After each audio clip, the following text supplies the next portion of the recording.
Disease के बारे में मुझे बोलना है, डॉक्टर्स बेस्ट होंगे। हाँ, डिजीज कैसे कंट्रोल हो जाए उसके लिए मैं सेल्स पर जरूर बात कर सकता हूँ।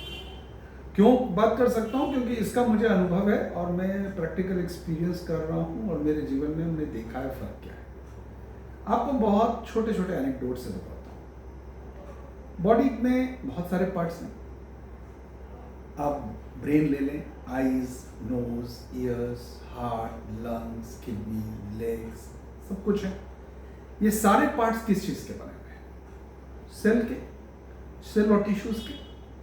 तो अगर ये पार्ट के कंपोजिशन, मतलब उस मशीन के पीछे जो मैकेनिज्म है वो सेल्स का है, तो अगर सेल्स को ठीक करने में हम कामयाब हो जाएं तो पार्ट्स ऑटोमेटिक ठीक हो जाएंगे। एकदम बेसिक है, सिंपल लॉजिक है।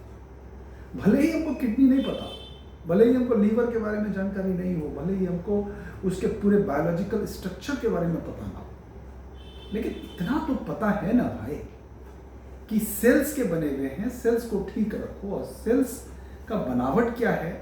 वो 99.4% वाटर ही है। तो अगर इसके रूट में पानी है तो मतलब सेल्स ही रूट है, और सेल्स के रूप में पानी है, तो अगर हम इसको केयर कर लें, your disease will be much much much much away. तो आखिर ऐसी कौन सी टेक्नोलॉजी है, क्या है? अब मैं कई बार सेमिनार में बहुत इस बात पर हमेशा बोलता रहता हूँ, फिजिकल एक्सीलेंस के ऊपर। और फिजिकल एक्सीलेंस के ऊपर जब भी मेरी बात होती है तो मैं गोल्डन रूल के बारे में हमेशा बोलता हूँ, विच इज 72 + 20 + 8। ये 72, 20 और 8 का खेल समझना बहुत इंपॉर्टेंट है। 72 क्या है? पानी। 20 क्या है? खान पान, खाना। और 8% में क्या है? योगा, मेडिटेशन, एक्सरसाइज, स्लीप, सब कुछ। आप अपनी जिंदगी में कॉमन भाषा में आप देखते होंगे लोग खान पान बोलते हैं, लेकिन खाना पर ही फोकस होता है। कब खाना है, कैसा खाना है, स्प्राउट खाओ, फाइबर्स खाओ, प्रोटीन लो, विटामिन लो, ये सब कुछ बात होती है। फिर एक्सरसाइज की बात होती है, हेल्थ कॉन्शियस लोग हैं, लेकिन मैक्सिमम टाइम आप इस बात को ऑब्जर्व कीजिएगा, गौर कीजिए, पानी की बात नहीं होती है। जबकि बात किसकी होनी थी? पानी की। क्यों होनी थी? क्योंकि 72% हम पानी के बने हुए हैं। तो ये अननोटिस चला जा रहा है। क्वेश्चन ये बात समझना होगा कि हेल्दी वाटर होता क्या है, क्यों, कहां, ये इसका एक्सप्लेनेशन क्या है। छोड़िए साइंस, सिंपल बात समझिए। गंगोत्री का पानी, बड़े बड़े वाटरफॉल से जो पानी गिरता है उसका पानी, ग्लेशियर से जो मेल्ट होता हुआ पानी, हुंजा वैली का पानी, जमजम का पानी, ऐसे कई नेचुरल रिसोर्सेस वर्ल्ड में हैं। ये पानी अच्छा होना चाहिए। तो अच्छा और बुरा, इसका परिभाषा क्या है? अच्छे पानी का परिभाषा ये है कि वो पानी पतला होना चाहिए। पतला होगा तो क्या होगा? फिर देखिए बात वही आ गई, पतला होगा तो सेल्स को हाइड्रेशन मिलेगा। सेल्स हमारे पानी के बने हुए हैं, सेल्स हाइड्रेट होंगे तो सेल्स जिंदा होंगे, सेल्स जिंदा होंगे तो बॉडी के पार्ट्स, बॉडी के टिश्यूज जिस जगह के हैं वो अच्छे हो जाएंगे। अच्छे हो जाएंगे तो हम बेटर होने लगेंगे। तो क्या ये डिजीज के लिए सपोर्ट सिस्टम नहीं हुआ? बहुत बड़ा हुआ। दूसरा पानी का गुण क्या बोल दिया गया कि भाई पानी एक तो पतला हो गया, दूसरा पानी में अगर वो बहता हुआ पानी, ठहरा हुआ पानी नहीं, जितना भी मैंने एग्जाम्पल प्रकृति का दिया वो बहते हुए पानी का दिया। अब बहते हुए पानी में जो बातें होती है वो स्टर्लिंग्स मिलता है, उसी को जिंदा पानी कहते हैं।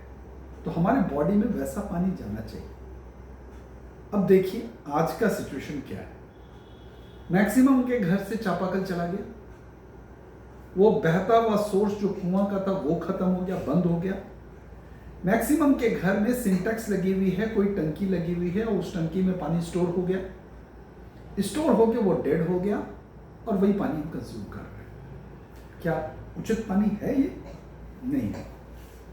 इसी में जब नेचुरल रिसोर्सेस में इधर आपने एक वीडियो देखा होगा कुंभ के समय में जो इलाहाबाद में जो लगा था, उसमें कई लोग गए और वहाँ के पानी को उठाए और उसमें कुछ अल्कलाइन का मतलब पीएच सॉल्यूशन का टेस्ट कर लिए और उसमें देखे कि वो पानी ब्लू हो गया, वो अल्कलाइन हो गया। मतलब क्या है कि नेचुरल रिसोर्स के पानी ऑटोमेटिक अल्कलाइन होता है, तो हमको भी अल्कलाइन पानी लेना चाहिए। ये 3-4 प्रॉपर्टीज अगर आप समझ लें, और ये प्रॉपर्टी जिस भी पानी में जहाँ अवेलेबल हो वैसा पानी पीजिए। अगर ये पानी अवेलेबल नहीं हो रहा है तो सोचिए कि वो उसका सॉल्यूशन क्या है। मैं सॉल्यूशन बता देता हूँ, मैं तो सॉल्यूशन भी चल रहा हूँ और मैं बड़ा फॉर्चुनेट हूँ। ये सॉल्यूशन बहुत सिंपल डिवाइस में आता है आज के युग के लिए। कैंगन वाटर आपने सुना होगा, मैं उसका यूज़र भी हूँ और मैं पिछले 4 साल से यूज़र हूँ उसका, और मेरे घर में अद्भुत फायदा हुआ है। इसमें भी कोई केमिकल नहीं है, इसमें कोई मेंटेनेंस फ्री चीज़ है, स्टोरेज का कहीं कोई क्वेश्चन ही नहीं है। पानी पतला हो जाता है, इलेक्ट्रोलाइसिस के थ्रू होता है, और इस पानी को पीने के कारण यही मैं अनुभव बता रहा हूँ। मेरे घर में मेरी वाइफ को थायराइड, गायनों के बहुत तरह के इश्यूज, उसके अलावा उसके पैनक्रिएटिक ऑपरेशन मतलब इंसुलिन की फैक्ट्री का ऑपरेशन, एक्जिमा, कई मल्टीपल प्रॉब्लम्स थे, आज नहीं है। सेल्स को जो सपोर्ट सिस्टम था ना वो अच्छा मिला, तो वो क्योर हो गई। हमको प्रॉब्लम था, मेरे एंकल में बहुत दर्द होता था, आज वो क्योर हो गया, उसमें भी प्रॉब्लम ठीक है। तो इसलिए मैं कहता हूँ कि मैं तो इसका अनुभवी हूँ, इसकी सॉल्यूशन भी अवेलेबल है, मैं इसका यूज़र हूँ। और बहुत कन्विंसिंग, हमसे कोई पूछेगा ऑथेंटिकली बोलोगे, बोलेंगे हाँ। कन्विंस हो, मैं बोलूँगा हाँ। क्या ये लेना चाहिए, हाँ, मेरा जवाब हाँ ही होगा। अब ये समझ लीजिए, ये फिजिकल एक्सीलेंस अगर आपके पास है तो आप थकेंगे नहीं, आप बेहतर फील करेंगे, आपके डिजीज़ के कंट्रोल बहुत इजी हो जाएंगे। कोई भी तरह का रोग हो, फिर से मैं रिपीट कर देता हूँ, मैं ये नहीं बोलता ये पानी सब कुछ क्योर करता है, एक सपोर्ट सिस्टम है, अच्छा सपोर्ट सिस्टम। ये अच्छा सपोर्ट सिस्टम को लेना चाहिए, फिजिकल एक्सीलेंस बढ़ाना चाहिए। एक्सीलेंस बढ़ेगी, फिजिकली आप फिट होंगे तो मेंटल फिटनेस में भी बहुत ताकत मिलता है, और ये दोनों स्ट्रॉन्ग होगा तो हम फिनेंस के लिए भी, जिसके लिए भागते हैं, काम कर पाएंगे। मैं एक सीरीज़ आगे भी बनाऊंगा, आप चाहें तो मेरे साइट पर आके देख लें www.vcimd.com। उस पर मेरे सर्विसेज में जाके आप देखेंगे तो इंगेजमेंट पे जाएंगे तो आपको दिख जाएगा। मेरे से अगर कोई डायरेक्टली भी कांटेक्ट करना चाहते हो तो मैं नंबर शेयर कर देता हूँ, 9006963969।